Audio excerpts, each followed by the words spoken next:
आप सभी अच्छी बातों को सुनने के लिए उपस्थित हुए, इसके लिए मैं आपका हृदय से धन्यवाद करता हूं। अन्यथा आज किसी को अच्छी बातें सुनने के लिए किसी के पास में समय, क्यों माता जी, किसी से कहो भैया सत्संग हो रहा है चलिए, कि जी हमारे पास में समय, टाइम नहीं है।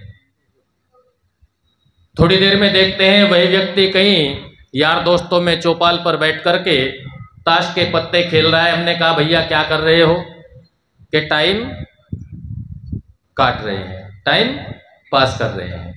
अच्छी बातों को सुनने के लिए समय नहीं है और वहां पर वो टाइम काट रहे हैं। हमने कहा भैया तुम टाइम नहीं काट रहे, तुम एक दूसरे का थूक चाट रहे। वो कैसे? आपने देखा होगा पत्तों को कैसे, अच्छा पैसे कैसे गिनते हैं और पत्ते भी ऐसे ही। तो एक दूसरे का, एक ने लगाया दूसरे ने चाट लिया, अपना छोड़ दिया। वहां पर बैठ करके समय बर्बाद कर रहे हैं। समय बड़ा कीमती है, जीवन का एक पल, और व्यर्थ ना निकल जाए, सावधान होके चल। सावधानी हटी और दुर्घटना। इसलिए जो व्यक्ति अपने इस अमूल्य जीवन के लिए सावधान है वो कहां जाता है? सत्संग में। और जो अपने इस अमूल्य जीवन के लिए सावधान नहीं है वो कहीं भी कुसंग में फंसा रहे, क्योंकि मिले बिन मोल अनमोल सत्संग। इस सत्संग का कोई मोल नहीं है, वैदिक सत्संग की कोई कीमत नहीं है। मिले बिन मोल अनमोल सत्संग, उसमें जाने के काबिल नहीं है। यह नर्तन जो तुझको मिला है ये गंवाने के काबिल नहीं है। बड़ा सुंदर परमपिता परमात्मा ने यह मनुष्य का जीवन हमें दिया है और इसे हमें सफल कैसे बनाना है। ऋषिवर देव दयानंद जी महाराज ने जो वैदिक संध्या हमको दी है, उस वैदिक संध्या में अंतिम मंत्र से पहले एक समर्पण मंत्र है और उसमें ऋषिवर देव दयानंद जी महाराज कहते हैं, हे ईश्वर दयानिधे भवत कृपयानेन जपोपासनादि कर्मणा धर्म अर्थ काम मोक्षाणाम। चार चतुष्टय की बात ऋषि दयानंद करते हैं। धर्म के साथ में अर्थ को कमाइए, अर्थात धर्म क्या है आप सभी जानते हैं। धर्म क्या है जी? वैदिक धर्म। बाकी मत मजहब तो बहुत है, पंथ बहुत है, लेकिन धर्म क्या है? वो वैदिक धर्म है। धर्म के साथ में अर्थ को कमाइए, क्योंकि धन के बिना भी कोई काम, पैसा बहुत कुछ है लेकिन सब कुछ नहीं है। लेकिन आज पैसे के लिए आपने देखा होगा भाई भाई की गर्दन काट देता है, बेटा पिता के साथ में दुर्व्यवहार कर बैठता है। समाज में रोजाना कोई ना कोई खबर ऐसी मिल ही जाती है, काहे के लिए? पैसे के लिए। लेकिन पैसे में सुख नहीं है। थोड़ी देर का मजा तो है, लेकिन सुख जो आनंद है वो उस पैसे में नहीं है। लेकिन पैसे के लिए इतिहास इस बात का साक्षी है, इतिहास गवाही देता है, बड़े बड़े राजा इस धन को, संपदा को, संपत्ति को छोड़ करके चले गए, लेकिन पैसा किसी के साथ में नहीं गया। कैसे कमाए पैसे को? धर्म के साथ में। कहते हैं महाराज सिंधुल, बीच में प्रसंग फिट हो गया, याद आ गई घटना। महाराज सिंधुल, इसका एक छोटा भाई मुंज और महाराज सिंधुल का एक बेटा छोटा जिसका नाम था भोज। महाराज सिंधुल की तबीयत खराब हुई, बीमार हुई। इसने अपने बेटे का हाथ पकड़ करके अपने छोटे भाई के हाथ में दिया कि भैया मैं तो इस संसार से जा रहा हूं, मेरे पास में पता नहीं एक दिन है, 2 दिन है, या आज ही विदा हो जाऊं, मृत्यु मेरे बहुत निकट है। तुम एक काम करना, इस मेरे बेटे को पढ़ाना लिखाना, और जब ये बड़ा हो जाए तब ये राज इसको सौंप देना। महाराज सिंधुल ने अपने भतीजे का हाथ अपने हाथ में, मुंज ने भतीजे का हाथ अपने हाथ में लिया। सिंधुल के हाथ में से थोड़ी देर के बाद में, कुछ दिनों के बाद में सिंधुल इस संसार से चले गए। मुंज ने बेटे का दाखला, उस भतीजे का दाखला गुरुकुल में करा दिया, गुरुकुल में बेटा पढ़ने के लिए भेज दिया। इसका एक मंत्री था, साथी था, जिसका नाम था वत्सराज। एक दिन दोनों मिलने के लिए कि चलो आज भोज से मिलने विद्यालय में जाते हैं।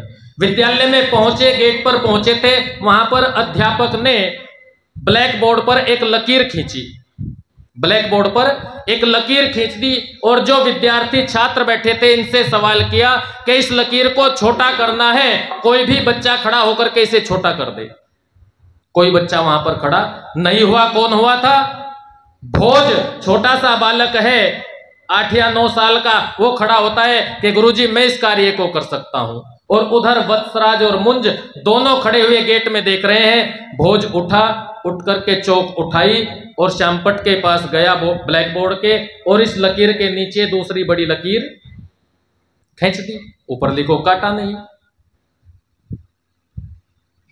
मुंज और वत्सराज दोनों गेट से वापिस कहां चले जाते हैं? भोज से नहीं मिलते, घर चले जाते हैं। और घर जाकर के इस मुंज के दिमाग में खुरापात पैदा होती है। और खुरापात क्या कि मुझे लगता है ये भोज आगे चल करके बहुत बड़ा विद्वान बनेगा, जिसकी बचपन में इतना विलक्षण बुद्धि का बालक है, वो बड़ा होकर के कितना बुद्धिमान बनेगा। इसे अपने हाथ से वो संपत्ति जाती हुई, जिस पर राज कर रहा था, जिस गद्दी पर भाई की जगह बैठा हुआ था, वो गद्दी जाती हुई दिखाई देती है। इसने वत्सराज के साथ में मिलकर के एक मिसकोट बनाई। और मिसकोट क्या थी कि तू एक काम कर, विद्यालय गुरुकुल जाकर के उस बच्चे को ले, भोज को, और जंगल में जाकर के उसको कत्ल।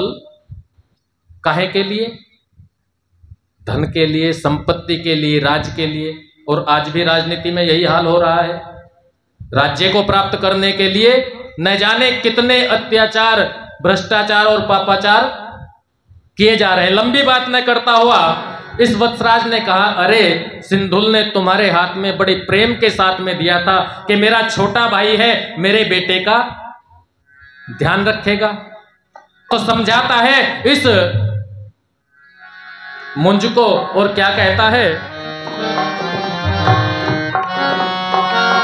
ऐ राजन तेरे बातों से दिल साद भी है ना शाद भी है, तो जिसको कत्ल करे वाता है, दुश्मन भी तेरा औलाद भी है। ऐ राजन तेरे बातों से दिल शाद भी है ना शाद भी है, तो जिसको कत्ल करे वाता है, दुश्मन भी तेरा औलाद भी है। ऐ राजन तेरी बातों से जलता दीपक प्रकाश करे, बुझने पे अंधेरा होता है। क्या कहता है वत्सराज? जब तक दीपक जल रहा है तो वो क्या करता है? प्रकाश करता है। लेकिन अगर दीपक बुझ गया तो अंधेरा ही अंधेरा है। बड़ी सुंदर कवि ने चित्रण किया है कि जलता दीपक प्रकाश करे, बुझने पे अंधेरा होता है। इसके मरने पर राज तेरा, इसके मरने पर राज तेरा, आबाद भी है बर्बाद भी है, तो जिसको कत्ल करे वाता है, दुश्मन भी तेरा औलाद भी है। ऐ राजन तेरी बातों से है अच्छे कर्म का फल अच्छा, और बुरे कर्म का फल भी बुरा। क्यों माताओं? सब जानते हैं ना, सबको पता है हम अच्छा करेंगे तो अच्छा मिलेगा और बुरा करेंगे। सब इस बात को जानते भी हैं, पहचानते भी हैं, लेकिन फिर भी कहीं ना कहीं खुरापात दिमाग में आ ही जाती है। अच्छे कर्म का फल अच्छा, और बुरे कर्म का फल भी बुरा। सब जानते हैं, पहचानते हैं, सब जानते हैं,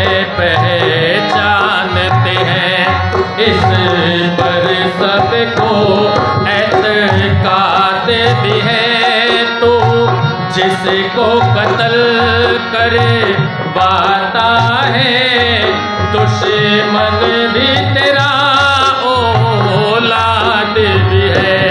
ऐ राजन तेरी बातों से, ऐ राजन तेरी बातों से, पहले अपना बेटा समझा। हे राजन, पहले तुमने इसको अपना बेटा समझ करके विद्यालय में पढ़ने के लिए भेज दिया, और आज ऐसी क्या बात हुई कि पहले अपना बेटा समझा, अब उसको कत्ल करवाता है।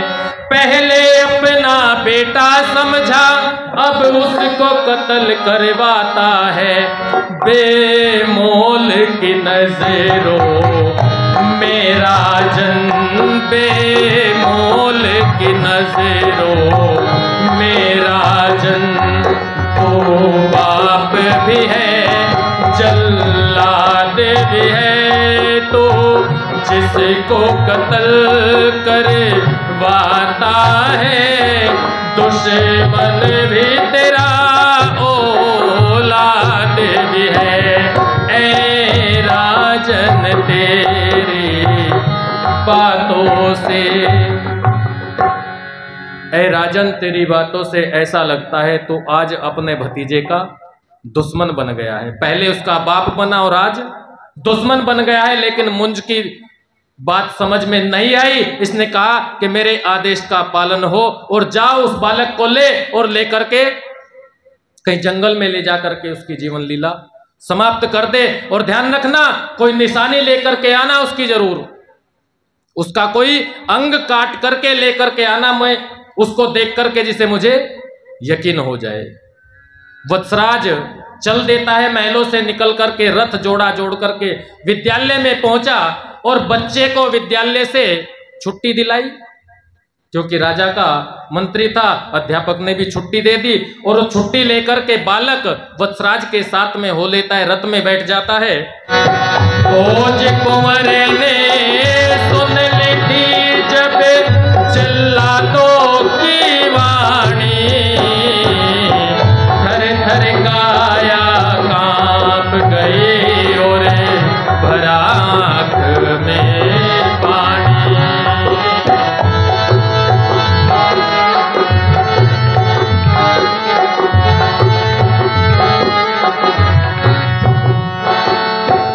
रोते रोते तोड़ भोज ने बड़का पात लिया, कलम बनाई लकड़ी की बना गात दवात लिया, नोकदार पत्थर से फोड़ कुछ अपना गात लिया, सूक्ष्म करके बड़े बड़े राजाओं का हालात लिया, सूक्ष्म करके बड़े बड़े राजाओं का हालात लिया। पत्ते ऊपर भोज कुंवर, ये पत्ते ऊपर भोज कुंवर ये लिखने लगा मन मानी, थर थर काया कांप गई और भरा आँख में पानी, थर थर काया कांप गई और भरा आँख में पानी। भोज कुंवर ने सुन ली थी जब जल्लादों की वाणी,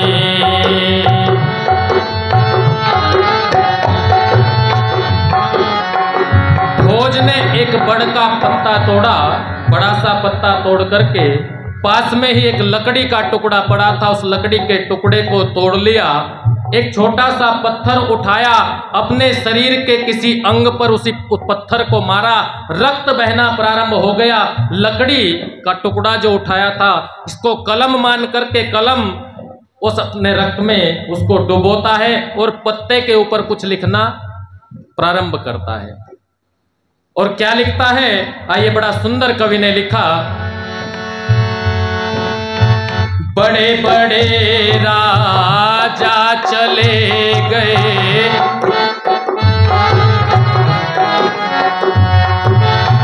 देख देख लंका की छवि को, रावण भरा उमंग में।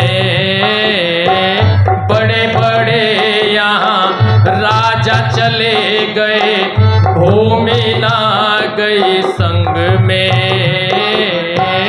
बड़े बड़े यहाँ राजा चले गए, भूमि ना गई संग में। थाराक्षोणी सेना खप गई कुरुक्षेत्र के जंग में। मानधाता और राम चले गए, भूमि ना गई संग में। शायद चाचा अपने साथ में, शायद चाचा अपने साथ तुम ले जाओ राजधानी। भोज कुंवर ने सुन ली थी जब जल्लादों की वाणी। थर थर काया कांप गई और भरा आंख में पानी। भोज कुंवर ने सुन ली थी जब जल्लादों की।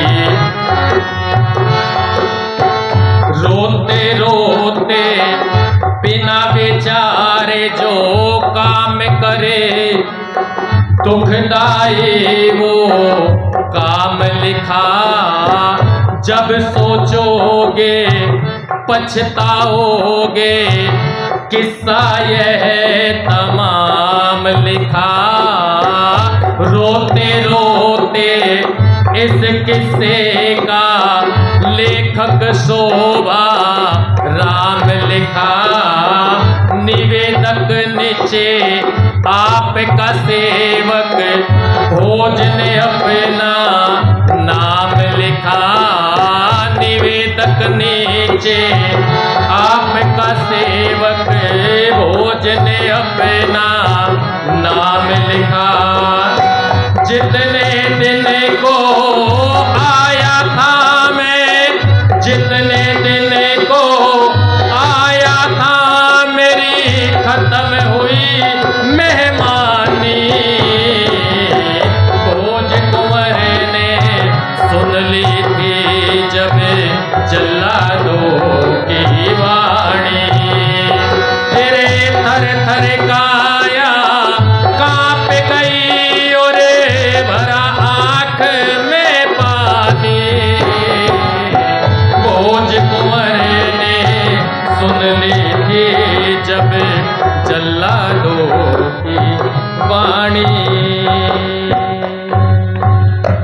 वत्सराज की आंखों में जल भर आया, पानी भर आया। इसने कहा इस बालक के चेहरे को देख करके कि मैं तुम्हें मारना नहीं चाहता, पर भोज एक काम करना, तुम इस राज्य की सीमा से कहीं बाहर चले जाना, कभी लौट करके वापस इस धारा नगरी के क्षेत्र में मत आना, इसकी सीमा में कभी मत आना। मैं तो तुम्हारे चाचा को, उस मुंज को, किसी पक्षी की जीव की आंखें निकाल करके उसको मारूंगा और वहां जाकर के उसे दिखा दूंगा, लेकिन तुम्हें मैं मारना नहीं चाहता।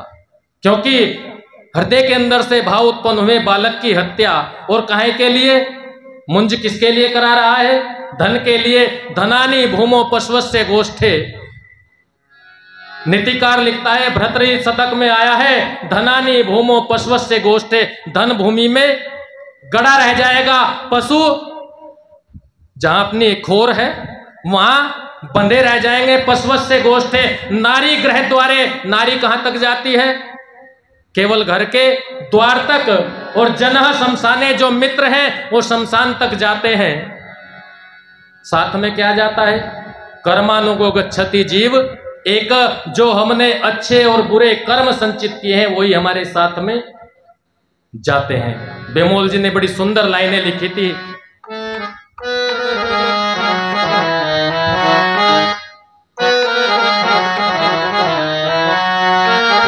के चांद सा रूप सुंदर नूरानी। बालक को देख करके वत्सराज के मन में क्या भाव आते हैं? के चांद सा रूप सुंदर नूरानी, सुन के बालक की मीठी सी वाणी, इस कदर उभरे जज्बात मन में, आंख का दिल की भर लाई पानी, आंख का दिल की भर लाई पानी। चांद सा रूप सुंदर नूरानी, सुन के बालक की मीठी सी वाणी, इस कदर उभरे जज्बात मन में, आंख का दिल की भर लाई पानी, आंख का दिल की भर लाई। पाप पापी ने कितना किया है, हुक्म मरने का तुझको दिया है।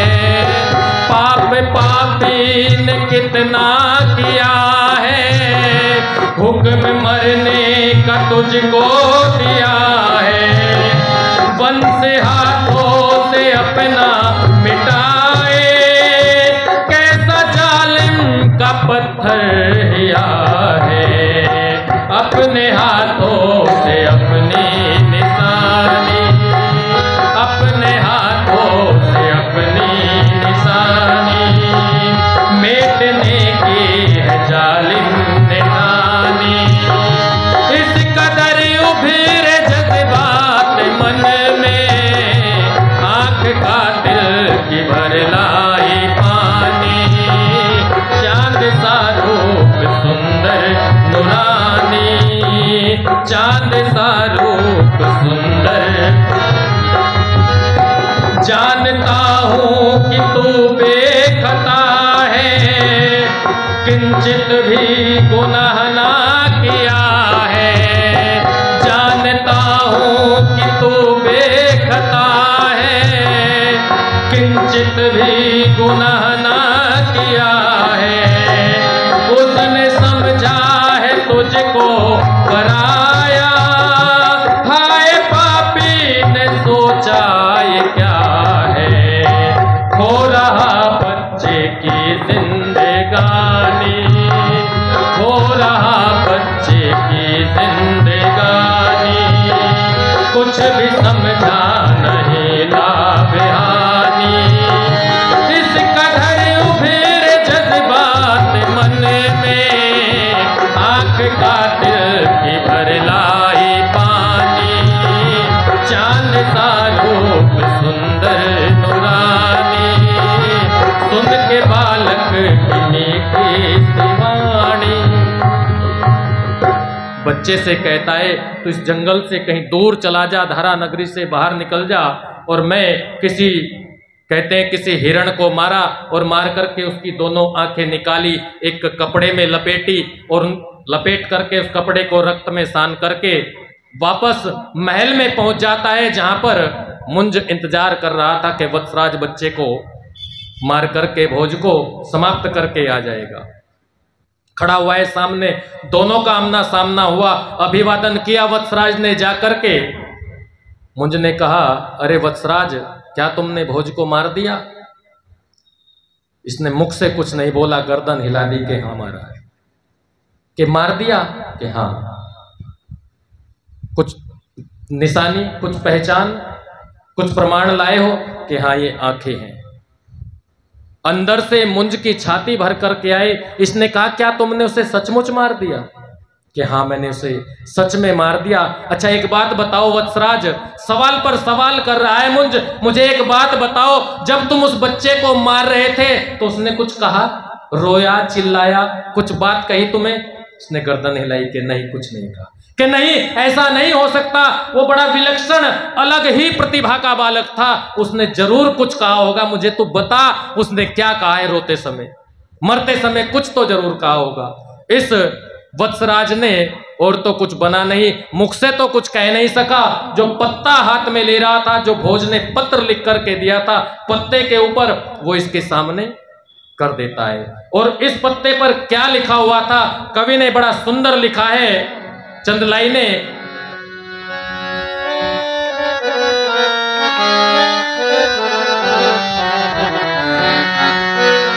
के मानधाता गए वैभव तज कर, संग ले कर नायक छदाम गए, सब राजपाट रह गए धरे, खाली हाथों श्री राम गए। मानधाता और राम जैसे राजा, दशरथ जैसे राजा, न जाने कितने राजा इस संसार से चले गए, लेकिन कोई धन को साथ में लेकर के मानधाता गए वैभव तज कर, संग लेकर नायक छदाम गए, सब राजपाट रह गए धरे, खाली हाथों श्री राम गए। धन धरती तज कर धर्मराज, वो तो धर्मराज के धाम गए, जिस चक्र का कोई जवाब न था, वो चक्र छोड़ घनश्याम गए। जिस चक्र का कोई जवाब न था, वो चक्र छोड़ घनश्याम गए। शायद चचा मुझे मौत से तू अपनी जान बचाएगा, राजपाट धन दौलत धरती ये सभी साथ ले जाएगा। ऐसा लगता है चाचा तुम इस सारे राजपाट को, धन दौलत और धरती को, सभी को अपने साथ में ले जाओगे। शायद चचा मुझे मौत से तू अपनी जान बचाएगा, राजपाट धन दौलत धरती ये सभी साथ ले जाएगा। अरे राजपाट धन दौलत धरती ये सभी साथ ले जाएगा। राजपाट धन दौलत धरती ये नहीं किसी के साथ गई, सब चले गए शासन करके, ये भूमि यहीं की यहीं रही। सब चले गए शासन करके, ये भूमि यहीं की यहीं रही। मुंज ने पत्र को पढ़ा और पत्र को पढ़ करके आंखों से मानो गंगा यमुना बह चली, और इसकी हालत को देख करके जो वत्सराज खड़ा था, इसके चेहरे पर हल्की सी, क्योंकि यदि कोई मृत्यु होती है ना तो वहां पर चेहरे से पता चल जाता है कि कोई घटना यहां पर घटी है। इसने इसके चेहरे को देखा, चेहरे पर जो भाव थे, मुंज ने वत्सराज के चेहरे को देखा और देख करके कहता है, वत्सराज तुम्हारा चेहरा मुझे नहीं लग रहा है, तुम्हारे चेहरे पर पता चल रहा है कि तुमने भोज को नहीं मारा। वत्सराज ने कहा कि राजन अगर सच में मार देता तो, अगर सच में ही मैं भोज को मार देता तो तुम्हारी क्या हालत होती। जब मैंने उसे मारा नहीं, तुम्हारा ये हाल है, फिर क्या होता। कि क्या तुमने उसे मारा नहीं? कि नहीं मारा नहीं, जाओ उसे लेकर के आओ और लाओ, मैं उसे आज ही उसका राज तिलक करूंगा। छोटे से बच्चे ने अपने चाचा का क्या कर दिया, पथ प्रदर्शन बन गए, उसे रास्ता दिखा दिया, जिस पाप को वो करने जा रहा था उस पाप से बचा लिया। काहे के लिए? इस धन के लिए।